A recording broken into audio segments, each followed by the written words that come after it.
Teman-teman semua, kembali lagi di channel Celoteh Bung Udin. Channel yang senantiasa membahas terkait daripada dogma-dogma yang disampaikan oleh para pemuka agama umat Islam yang dimana nyatanya justru menjadikan umat Islam semakin terbelakang.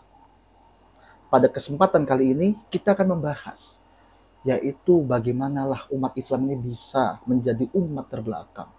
Dan tentu daripada hal ini ada sosok yang paling bertanggung jawab, yaitu dia yang diberikan gelar oleh pengikutnya sebagai Hujjatul Islam, Al-Imam Al-Ghazali. Mengapa sosok Imam Al-Ghazali dijadikan sebagai salah satu penyebab daripada kemunduran umat Islam? Lantas siapalah seorang ulama yang melawan pemikiran Imam Al-Ghazali ini? Mari kita bahas, teman-teman semua. Rahayu, teman-teman semua, merdeka. Teman-teman semua, Al-Imam Al-Ghazali merupakan seorang ulama dalam kalangannya mereka, yaitu Ahlu Sunnah wal Jamaah. Beliau dianggap sebagai Hujjatul Islam, lahir pada abad ke-11. Beliau dianggap Hujjatul Islam karena apa? Beliau berani melawan dan juga membungkam para filsuf-filsuf Islam yang dimana mereka meragukan daripada eksistensi mukjizat. Sehingga terkenallah Al-Imam Al-Ghazali dengan suatu bukunya, yaitu apa? Tahafut Al-Falasifah, yang artinya adalah kerancuan para filsuf. Buku ini menjadi titik balik dalam sejarah pemikiran Islam, teman-teman semua. Di dalamnya bahkan ia dengan tegas menyerang para filsuf, di antaranya Ibnu Sina, Al-Farabi. Tetapi teman-teman semua, paham yang digaungkan oleh Al-Imam Al-Ghazali ini memiliki dampak yang amat buruk loh. Sejarah mencatat dalam serangan ini, serangan yang dilakukan oleh Al-Imam Al-Ghazali, sejarah mencatatkan bahwa perkembangan filsafat dalam umat Islam mulai merosot. Ini menjadi suatu pertanyaan, apakah ini suatu kebetulan atau memang dampak nyata daripada pemikirannya? Kan begitu teman-teman semua. Nah, mari kita kupas lebih dalam mengapa pandangan Al-Imam Al-Ghazali dikatakan sebagai penyebab kemunduran umat Islam. Yang pertama, teman-teman semua, Al-Ghazali dalam Tahafut Al-Falasifah menyerang konsep kausalitas yang menjadi dasar ilmu pengetahuan. Bagi Imam Al-Ghazali, kausalitas atau kita kenal dengan hukum sebab akibat atau sunatullah itu bukanlah hukum yang pasti, tapi itu hanya suatu kemungkinan. Yang pasti daripada itu adalah siapa? Kehendak Tuhan. Pandangan yang disampaikan oleh Imam Al-Ghazali tentu menyerang dan melawan pandangan umat Islam pada waktu itu. Para filsuf dilawan dengan penanya Imam Al-Ghazali. Mereka yang senantiasa menyatakan adanya akibat karena adanya suatu sebab, dibabat habis oleh Imam Al-Ghazali dengan menyatakan seperti tadi. Yang dimana Imam Ghazali ini menolak konsep kausalitas dan diubahlah dengan nomenklatur kausalitas spiritual. Artinya sebab akibat itu terjadi atas kehendak Tuhan sepenuhnya. Contoh, apakah api bisa membakar kertas? Jika kita menggunakan konsep kausalitas, maka kita akan berbicara, iya, pasti kertas terbakar ketika terkena api. Tetapi teman-teman semua, bagi Imam Al-Ghazali, belum tentu api itu bisa membakar kertas. Karena yang berkehendak seutuhnya itu adalah Tuhan. Dan Tuhan menghendaki kertas terbakar ketika kena api. Tetapi itu seutuhnya ada kehendak Tuhan. Loh, mengapa Imam Al-Ghazali memiliki pendapat seperti ini? Karena Imam Al-Ghazali ingin membela, yang pertama, membela mukjizat para nabi. Yang kedua, ingin merasionalkan daripada segala gejala alam, teman-teman semua. Sehingga segala sesuatu, sebab akibat ini, ya, kalau bagi Imam Al-Ghazali, mungkin mustahil secara adat atau secara kebiasaan, tapi tidak mustahil oleh akal. Contoh, suatu barang yang mudah terbakar, jika terkena api, pasti terbakar. Ini adalah suatu kebiasaannya. Tetapi ada yang tidak terbakar, yaitu Nabiullah Ibrahim. Apakah ini mustahil bagi akal? Bagi Imam Al-Ghazali tidak. Karena di satu sisi ada kehendak Tuhan yang bermain, teman-teman semua. Sikap yang digunakan oleh Imam Al-Ghazali ini, yang dimana menyerahkan sepenuhnya kepada Tuhan, merupakan sikap fatalisme. Ya, yang artinya dia tidak memandang bagaimana suatu sebab itu terjadi, mereka hanya menggantungkan kepada Tuhan. Kan begitu teman-teman semua. Sehingga nggak heran ketika waktu itu Pak Nuruddin, ya Muhammad Nuruddin, waktu berdebat dengan Guru Gembul, kan dia selalu bilang, ada sesuatu yang mustahil secara adat, secara kebiasaan, tapi tidak mustahil untuk akal. Karena itu tadi, api yang bersifat membakar seharusnya kertas atau barang yang mudah terbakar ini akan terbakar jika terkena api. Karena itu merupakan suatu kebiasaan, bisa saja tidak terbakar. Nah, hal ini menyalahi adat dan mustahil bagi suatu kebiasaan, tetapi tidak mustahil bagi akal. Karena akal menerima akan adanya kehendak Tuhan yang memberikan kewenangan kepada api untuk membakar tersebut. Nah, itulah konsep dari pandangan Al-Ghazali terkait kausalitas, teman-teman semua.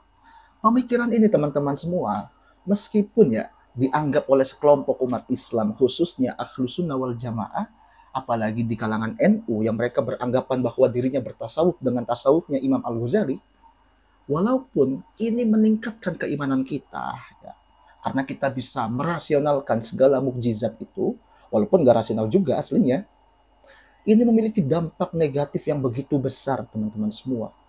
Yang dimana pada saat itu terjadinya apa? Umat Islam mulai meninggalkan sains dan logika. Mereka bertanya-tanya, kalau sebab akibat ini tidak menjadikan sebagai hukum yang pasti atau tidak menjadikan sebagai suatu keniscayaan, melainkan semuanya atas kehendak Tuhan, lalu untuk apa kita meneliti hal ini? Yang dimana hal inilah menjadikan sains, ilmu pengetahuan, bahkan filsafat adalah musuh daripada agama. Dampak yang terlihat, teman-teman semua, setelah era Al-Ghazali, tradisi filsafat yang berkembang di dunia Islam pada waktu itu mulai menurun. Mari kita bandingkan dengan Eropa yang pada saat itu mengadopsi karya-karya filsuf muslim seperti Ibn Rus dan terus mengembangkan ilmu pengetahuan. Apa yang mereka dapatkan? Kemajuan. Jika kita membaca Al-Quran, dikisahkan Isra wal Mi'raj, tanpa adanya filsuf atau pandangan filsafat sebagaimana Ibn Rus, ya mungkin orang-orang Amerika gak akan bisa membuktikan namanya perjalanan keluar angkasa. Sehingga kemajuan-kemajuan Barat ini dicapai ketika mereka menggunakan filsafatnya Ibn Rus, artinya sebab akibat. Digunakanlah oleh mereka meneliti gejala alam yang terjadi, mengapa bisa hujan, dicarilah sebabnya. Lalu mengapa bisa longsor, dicarilah sebabnya. Dan timbulnya suatu apa, penanggulangan dan sebagainya, kan begitu. Inilah yang menjadikan masyarakat Eropa lebih berkembang daripada masyarakat Islam. Kan sungguh ironi dalam hal ini. Terlebih dunia Islam yang pernah menjadi pusat peradaban justru menjadi peradaban yang terbelakang. Setelah apa? Setelah mereka menolak filsafat dan ilmu pengetahuan. Kemudian, setelah berakhirnya era Al-Ghazali, masuklah suatu era yaitu Ibn Rus. Lahir setelah 15 tahun meninggalnya Al-Ghazali. Sebagai tanggapan, Ibn Rus ini menulis suatu buku yang bernama Tahafut at-Tahafut. Kerancuan daripada buku kerancuan. Artinya, Ibn Rus ini melawan gagasan daripada Al-Ghazali, teman-teman semua. Bagi Ibn Rus, teman-teman semua, filsafat, logika, itu menjadi jalan untuk memahami agama. Dan juga, ia percaya bahwa nggak ada yang kontradiksi antara agama dengan akal. Sehingga, jika waktu itu Al-Ghazali memadamkan, memutuskan akal daripada agama, maka Ibn Rus tidak. Bagi Ibn Rus, agama ini bisa dipahami menggunakan akal. Bahkan dengan akal lah kita mampu memahami agama lebih dalam. Kan begitu, teman-teman semua. Kemudian juga terkait persoalan kebiasaan, ya. Kalau bagi Imam Al-Ghazali, kausalitas itu bukanlah suatu keniscayaan, tapi merupakan suatu kebiasaan. Tetapi bagi Ibn Rus, kausalitas itu adalah sunatullah. Dan dalam ayat Al-Quran dikatakan bahwa Allah tidak akan mengingkari sunatullahnya. Sehingga bagi Ibn Rus apa, teman-teman semua? Kausalitas adalah ilmu yang pasti. Adapun ketika berkenan dengan hal-hal mukjizat, yang nggak usah dibicarakan, selesai. Adapun Ibnu Sina, berkenaan dengan mukjizat, sekalipun beliau menerima kausalitas sebagai keniscayaan, bagi Ibnu Sina, berkenaan dengan mukjizat yang ada dalam Al-Quran, itu cukuplah kita imani saja. Nggak usah kita pertanyakan, nggak usah diperdebatkan. Karena itu memang sudah melanggar daripada sunatullah. Kan begitu teman-teman semua. Tetapi apa teman-teman? Pandangan yang begitu indah daripada Ibnu Rus ini nggak diterima oleh dunia Islam. Mereka lebih suka pandangan yang digaungkan oleh Al-Ghazali. Yang dimana justru orang Eropa lah yang menggunakan pandangan daripada Ibnu Rus, Ibnu Sina, bahkan Al-Farabi. Sehingga dicapailah kemuliaan, kemajuan peradaban di Eropa. Sedangkan umat Islam mundur jauh ke belakang. Mengapa begitu? Karena mereka umat Islam ini ya, sadar maupun tidak, berkat adanya filsafat daripada Imam Al-Ghazali menjadikan umat Islam tenggelam dalam cerita-cerita khurafat. Mereka sibuk mengkaji tentang keramat-keramat wali, mukjizat-mukjizat wali, kan begitu. Sama kayak di NU, lebih banyak menceritakan daripada keramat-keramat guru lain sebagainya, ya. Karena banyaknya keramat-keramat tersebut sampai masuklah para habaib ke tubuh NU dan menceritakan khurafat-khurafat. Ada yang fakih muqaddam bisa Isra wal Mi'raj 70 kali. Masya Allah. Tapi jika kita menggunakan logikanya Imam Al-Ghazali, segala khurafat yang diceritakan oleh para habaib itu ada benarnya. Karena memang bisa terjadi akan hal itu. Inilah teman-teman bahayanya filsafat Imam Al-Ghazali jika diterapkan begitu saja. Sangat bahaya. Apalagi dalam masa kemunduran Islam, filsafat Al-Imam Al-Ghazali ditunggangi oleh orang-orang yang berniat jahat, oleh orang-orang sufi yang ingin dikeramatkan dirinya, yang ingin dianggap sebagai orang yang mulia, dituankan. Sangat berbahaya teman-teman semua akan hal ini. Kemudian juga, Ibnu Rus juga menantang daripada Al-Ghazali. Bagi Ibnu Rus, apa yang dimaksudkan kebiasaan itu? Apakah kebiasaan itu atas kehendak Allah, atau itukah Allah yang berkehendak, atau kepada benda? Sedangkan kepada benda, benda itu tidak bernyawa sehingga dia tidak memiliki daripada tabiat kebiasaan. Yang dia miliki sebagai benda itu adalah apa? Karakteristik. Contoh benda yang mudah terbakar, karakternya mudah terbakar. Contoh batu yang nggak bisa dibakar, sekalipun dia dibakar nggak akan terbakar, kan begitu teman-teman semua. Nah inilah perbedaan yang mendalam daripada konsep kausalitas spiritual ala Imam Al-Ghazali atau konsep kausalitas daripada Ibnu Rus, teman-teman semua. Kemudian teman-teman semua, sebagai renungan kita bersama, apakah memang benar pemikiran Imam Al-Ghazali ini menjadi suatu sebab daripada kemunduran umat Islam? Apakah memang itu hanya suatu kebetulan? Ada yang mengatakan bahwa Al-Imam Al-Ghazali adalah seorang penyelamat Islam, seorang hujjatul Islam, seorang pembaharu Islam. Sehingga dalam memahami hal-hal mukjizat kita dibantu oleh Al-Imam Al-Ghazali dengan konsep filsafatnya. Tetapi teman-teman semua, sekalipun konsep filsafatnya Imam Al-Ghazali begitu indah, kemudian niatnya begitu bagus, apakah itu sebanding dengan dampaknya yang ditimbulkan kepada sains dan ilmu pengetahuan? Terlebih kita melihat umat Islam saat ini jauh terbelakang, tidak bisa menemukan suatu penemuan yang begitu indah, nggak ada. Apakah sebanding? Sedangkan umat Islam jatuh ke dalam inti bumi, terperosok, terbelakang, nggak bisa maju, kalah sama orang-orang Yahudi, sama orang Nasrani kalah. Mereka yang menerima pengajaran daripada Ibnu Rus, Ibnu Sina Al-Farabi, mereka kembangkan sehingga tercapailah suatu kemajuan peradaban, sedangkan umat Islam jatuh terbelakang terlena dengan dongeng-dongeng khurafat. Sungguh ironi akan hal ini. Kemudian teman-teman semua, dalam menyikapi hal ini, sudah sewajarnya kita bersikap sebagai wasatot, tengah-tengah. Artinya apa teman-teman semua? Yang pertama, saya lebih memilih konsep daripada Ibnu Sina. Artinya, kausalitas itu adalah suatu keniscayaan. Berkenaan dengan masalah mukjizat yang nggak bisa kita buktikan, ya, dan memang nggak bisa kita buktikan akan mukjizat itu, ya sudah, biarkan saja. Kita terima apa adanya sebagaimana termaktub dalam kitab suci. Nggak perlu kita cari-cari lagi. Begitu. Janganlah kita karena sibuk menyatakan, oh ini ada mukjizat seperti ini, sehingga kita belajar ilmu-ilmu khurafat, ilmu-ilmu kitab, ilmu putih untuk mencapai suatu kejadian seperti itu. Nggak perlu, teman-teman semua.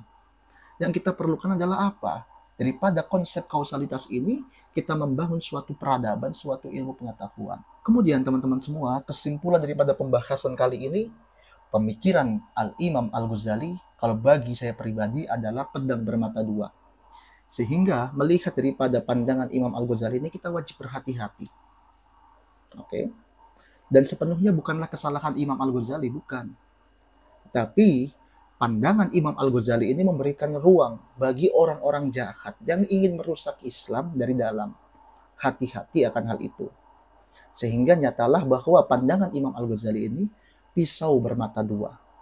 Di satu sisi dia menyelamatkan akidah umat Islam, di satu sisi karena sangat rapuhnya pandangan atau pondasi daripada filsafat Imam Al-Ghazali ini, mudahnya dimasuki oleh orang-orang yang berniat jahat untuk merusak Islam, untuk menjadikan Islam sebagai apa? Sebagai agama yang mengebiri kemerdekaan akal berpikir kita. Hati-hati teman-teman semua, dan marilah daripada pembahasan kali ini kita sama-sama bertafakur, bermuhasabah diri. Ayo kita perbaiki lagi. Terlebih bagaimanalah para pendahulu kita yang telah berhasil membangun suatu peradaban ketika apa? Ketika ilmu pengetahuan dengan agama disatukan. Artinya jangan sampai ada lagi dikotomi ilmu. Dan perlu diingat bahwa semua ilmu itu adalah agama dan ilmu sendiri itu pun adalah agama. Karena tujuan agama dan ilmu itu sama, yaitu memberikan pengetahuan, mencerdaskan manusia. Kan begitu. Maka janganlah kita membenci ilmu pengetahuan, teman-teman semua. Sekian dari saya, teman-teman semua. Jika ada yang nggak bersepakat atau ada orang-orang NU yang baper, silahkan komen. Ya. Sekian dari saya. Wallah muwafiq ila aqwamit thoriq. Fastabiqul khairat. Rahayu untuk teman-teman semua. Merdeka.